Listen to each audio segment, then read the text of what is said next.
বন্ধুরা, প্রথমে বলি আমার শরীর খুব খারাপ, জ্বর সর্দি হয়েছে। আর এই ভিডিওটা অনেক দিনের, কালী পুজোর দিন এই ভিডিওটা করেছিলাম।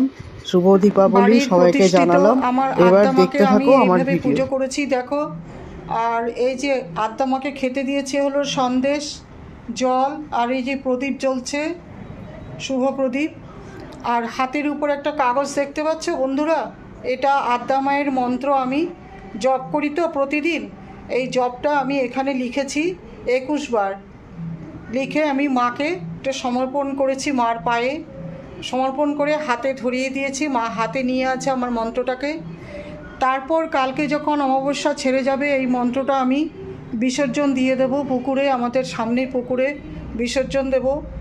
এইবার নয়, আমি প্রতিবার একই রকমভাবে মন্ত্র জপ করে অমাবস্যা থাকতে আমি চান করি। চান টান করে শুদ্ধ মতে আমি এইভাবে পুজো করি মাকে। আর পুজোটা আমি আমার মন থেকে যেভাবে আমি মাকে তুষ্ট করতে পারবো সেইভাবে আমি করি। এই পুজোতে মা তুষ্ট হয়। আমার এই ক্ষুদ্রভাবে পুজো করাটাকে মা মেনে নেয় এবং সেইভাবে আমি পুজোটা করি। আমি জানি মা এটাতে সন্তুষ্ট হয়, আমার এইটুকু পুজোতেই সন্তুষ্ট, এটা আমার বিশ্বাস। আর প্রতিদিন মাকে আমি জপ করি যেভাবে, আজকেও সেইভাবে অমাবস্যা পুরো লেগে যাওয়ার পর আমি চান করেছি। চান টান করে শুদ্ধ মতে ধোয়া কাপড় টাপড় পরে আমি এইভাবে জপ করে এভাবে পুজো করি। আমি প্রতিবার মায়ের মন্ত্রটাকে 151 বার করে লিখে নিই, কিন্তু এইবার একটু সময় নেই বলে আমি 21 বার লিখেছি। যেহেতু এখন আমাকে একটা পুজোতে যেতে হবে, ওখানে আমাদেরকে আমন্ত্রণ করেছে পুজোতে, আসো পুজো দেখবো এবং পুজোর প্রসাদ খাবো, মায়ের পুজো, সেই জন্য যাব। তাড়াহুড়ো করে দুটো জায়গায় আমাকে যেতে হবে। আমার জ্যাঠা শ্বশুরের বাড়ি, সেখানে বাৎসরিক পুজো হয়, সেখানে যাব। আর তরুণদার বাড়িতে আজকে আবারও মা কালীর পুজো হচ্ছে, সেখানেও আমাদের নেমন্তন্ন আছে, সেখানেও যাব। সেই জন্য সময়ের অভাব বলে 21 বার আমি লিখে নিয়েছি।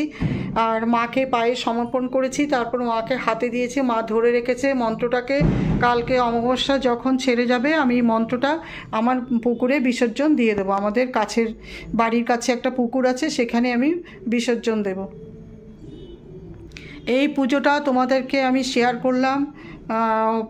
বন্ধুরা, তোমরা মাকে আরাধনা করো, আমি আরাধনা করছি সবার জন্য। সবাই যেন ভালো থাকে, সুস্থ থাকে, সবাইকে ভালো রাখো মা, এই কামনা করি তোমার কাছে।